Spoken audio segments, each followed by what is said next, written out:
La chose dont je suis le plus fier, c'est de rendre fiers mes parents. Je sais qu'ils ont fait beaucoup de sacrifices pour moi et aujourd'hui, je sais que je les rends fiers de par mes études, mon métier et ce que je rends aussi à la société. Mon histoire, c'est l'histoire d'un fils d'immigré, d'une mère éthiopienne et d'un père indien. J'ai grandi dans le sud de la France, dans une petite ville qui s'appelle Orange. C'est l'histoire d'inégalité territoriale, c'est l'histoire de familles divorcées. C'est celle d'un élève plutôt bon à l'école. C'est l'histoire de 2 ans de classe préparatoire, d'école de commerce et un parcours à la fois classique et à la fois particulier de par mes origines sociales.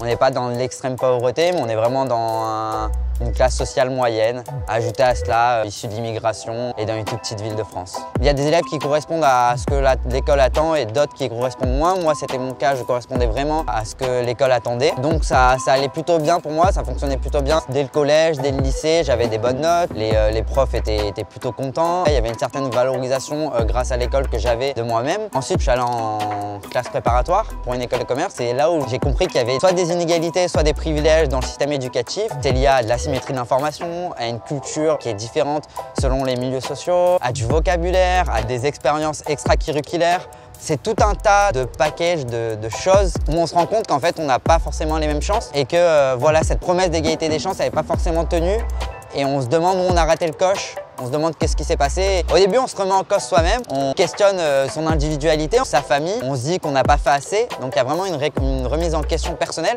Et ensuite, en discutant, en échangeant avec d'autres personnes, comme par exemple du réseau d'Article 1, on se rend compte que c'est une histoire commune. On se rend compte que ce n'est pas forcément de la responsabilité individuelle. On essaie d'abord de mettre en place des stratégies individuelles plus collectives pour pallier ces barrières. Faire soi-même des missions à l'étranger, on subventionne soi-même. Ensuite, sur la stratégie collective, on propose à d'autres personnes de pallier en groupe ces manques d'opportunités. Donc je suis allé en école de commerce et là c'est d'autres inégalités auxquelles on fait face. Pour aller en école de commerce, on a passé un entretien de personnalité. Et face à cet exercice, j'ai vu qu'on n'avait pas les mêmes avantages. Je ne savais pas comment valoriser mes expériences précédentes avant le bac. Et j'ai compris qu'il y avait un retard à rattraper, c'était un retard de plus de 18 ans.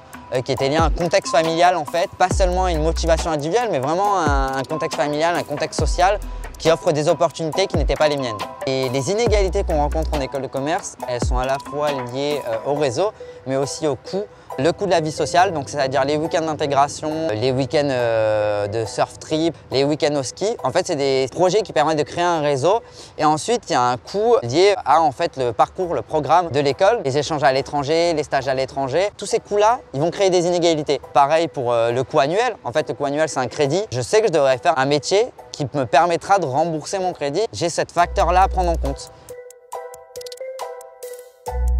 Mon parcours, c'est un parcours unique, mais c'est aussi un parcours assez commun. C'était facile pour moi dans le sens où même si je suis fils d'immigrés, même si mes parents ont divorcé, même si ma femme de ménage elle ne savait pas lire et écrire français, j'ai eu quand même accès à des amis, accès à des professeurs, accès à des associations. En soi, il y avait une part de facilité pour moi. Moi aussi, j'ai eu des privilèges. Pour pouvoir aider les autres, il faut aussi reconnaître ses privilèges. L'adage « quand on veut, on peut », c'est un peu l'adage qui se cache derrière celui de l'égalité des chances et de la méritocratie.